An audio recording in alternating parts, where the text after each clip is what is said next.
এই নির্বাচনে গত নির্বাচনে আমি একটু দুঃখের সাথে বলছি, গত নির্বাচনে আমি অ্যাটলিস্ট যাদেরকে উগ্রবাদী ফোর্স হিসেবে চিন্তা করি, মানে যারা নারীর সম্পৃক্ততা বা নারী নেতৃত্ব বা নারীদের মর্যাদা নিয়ে তাদের চিন্তা চেতনা ভিন্ন, মানে এই যে ইকুইটি বা ইকুয়ালিটি এই লেভেলের তাদের চিন্তা চেতনা না, তারা বিশাল অঙ্কের ভোট জয় করে আমাদের দেশে এখন বিরোধী দলের স্থান করে নিয়েছেন এবং তারা তাদের স্থানে পরিষ্কার যে নারীরা নেতৃত্ব দিতে পারবেন। এটা যদি আপনারা কেউ আমার সাথে দ্বিমত পোষণ করেন, একটু জাস্ট ইউটিউবে যে তাদের ভাষণ শুনে নেবেন, হ্যাঁ, তাদের স্ট্যান্ডটা পরিষ্কার।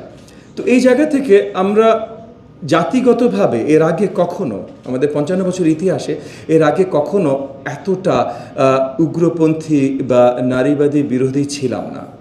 এইবার আমরা হয়েছি। এর মানে আমাদের উপরে আরও বেশি দায়িত্ব আছে এবং মনে হচ্ছে আমাদের উপরে, আমি মন্ত্রী হিসেবে সরকারের কথা শুধু বলছি না, আমি জনগণের কথাও বলছি, আমাদের সকলের উপরে আরও শক্ত দায়িত্ব আছে যে এই জায়গা থেকে আমরা আবার ঘুরে ফিরে আসি। প্রত্যেকটা বাড়িতে দায়িত্ব আছে। সরকার কালচার গঠন করে না, সরকারের অনেক দায়িত্ব আছে দেশের সকল ইনস্টিটিউশন পরিচালনা করার। ইনস্টিটিউশনগুলোর মাধ্যমে কালচারের ভেতর আমরা কিছু এমবেড করতে চেষ্টা করতে পারি। তবে প্রধান দায়িত্ব ভাই আপনাদের সকলের, বাড়ি থেকে, বাড়িতে আপনাদের আওয়াজ তুলতে হবে। আমরা এখন দেখছি সব জায়গায়, সমাজের সব জায়গায় একটা আমরা রক্ষণশীল চিন্তাধারার দিকে চলে যাচ্ছি। ইগেন আমাদের জাতীয় কিছু কালচার আছে, সেটা ঠিক আছে, আমাদের ধর্মীয় কিছু অনুভূতি আছে, সেটাও ঠিক আছে, কিন্তু কোনোটাই রক্ষণশীল না।